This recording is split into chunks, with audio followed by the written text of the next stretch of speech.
পৃথিবী এত বড় হলেও এখানে অনেকের একটুকুরো মাথা গোঁজার ঠাঁই নাই।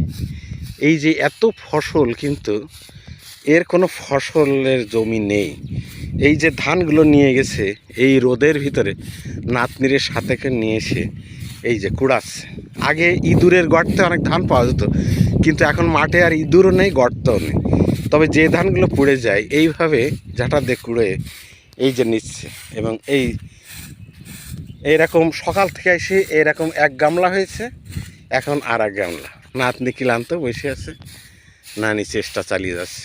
এবং এখান থেকে তাদের কিছু খাবারের সংস্থান হবে।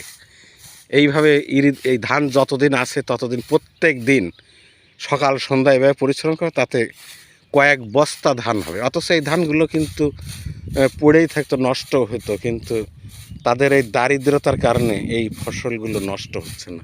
মালিকও কিছু বলেন না। এই যে সারা মাঠ ফসলের বেঁচে থাকুক সংগ্রাম করে শান্তিতে।